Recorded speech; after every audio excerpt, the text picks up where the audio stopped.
E aí, pessoal, o bastidor também joga. Essa é a verdade. E a pressão é gigantesca sobre o técnico Renato Portaluppi e o rendimento do time.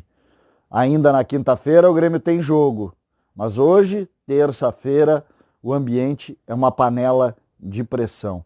E é sobre isso que nós vamos falar a partir de agora. César Cidade Dias falando de Grêmio aqui no YouTube, papo de gremista para gremista. Não deixe de seguir o canal. Já lotamos uma arena, tem mais de 64 mil inscritos. Casa cheia, vamos continuar enchendo esse espaço aqui, conversando sobre as coisas do Grêmio. Por que eu estou falando em pressão? Porque é exatamente isso que está se vendo.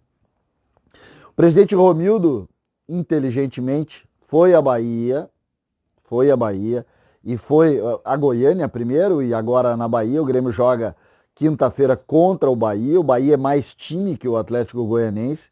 E o presidente, de certa forma, tomou conta do ambiente para tentar também fazer o seu diagnóstico.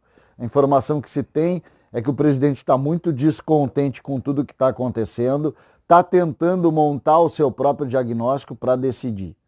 Isso claramente está acontecendo com o presidente dentro do processo do vestiário, dentro do ambiente, conversando com todas as pessoas para também poder definir, poder decidir, poder entender por que o Grêmio caiu tanto de rendimento. O Grêmio, no jogo contra o Bahia, não terá Kahneman, não terá Jeromel, não terá Michael, não terá Jean-Pierre, não terá PP. São 5 jogadores titulares do time do Grêmio fora, sendo que 4 por lesão. Na verdade, o Kahneman não jogaria igual, mas também lesionou. 4 por lesão. 40% do time de linha está fora por lesão. Sendo que desses, nós sabemos que não é comum o Kahneman ter lesão e também não é comum o PP ter lesão. O Jean-Pierre volta a ter uma lesão muscular, o que preocupa e o que incomoda. Mas esse é um ponto da insatisfação do Grêmio e da pressão.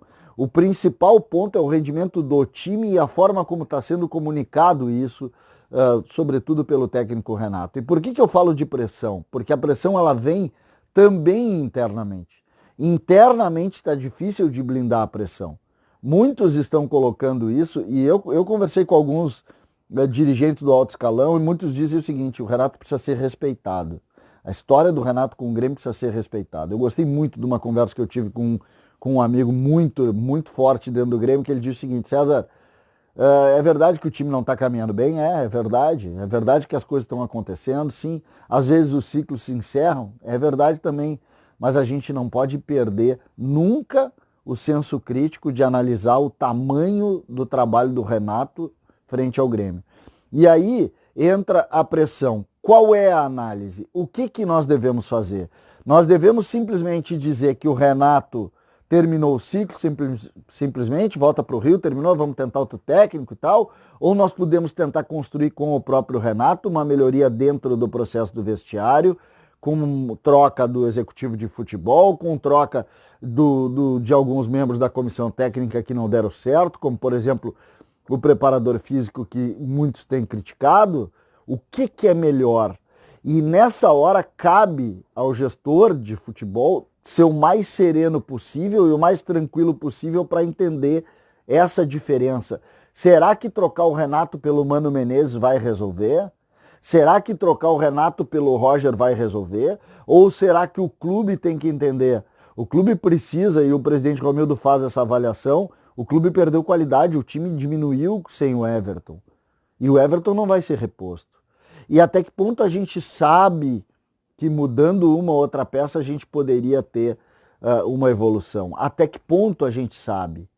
Até que ponto a gente sabe que o vestiário não está consumido hoje e não tem solução? Até que ponto a gente sabe que o Renato quer ou não quer continuar e ter luta para fazer isso?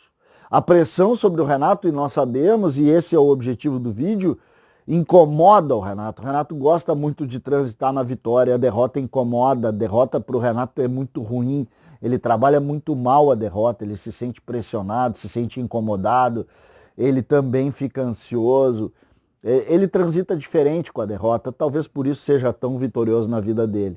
Então são situações, mudanças que nós temos que entender. A questão é, a gente abre a semana sob pressão. total sob pressão. O jogo de quinta é sim um divisor de águas, sem dúvida. Sem dúvida. É um divisor porque uma derrota claramente desmancha o ambiente de vez. De vez. E o Grêmio, lembrando, vai com 5 jogadores reservas para esse jogo. Então, vamos ver. Eu vim aqui para relatar porque de fato existe uma pressão monstruosa sobre o ambiente do Grêmio. E a gente vai ver como é que vai ser solucionado. Uma vitória sempre acalma, uma derrota é definitiva. Essa é a minha opinião. César Cidade Dias falando de Grêmio aqui no YouTube.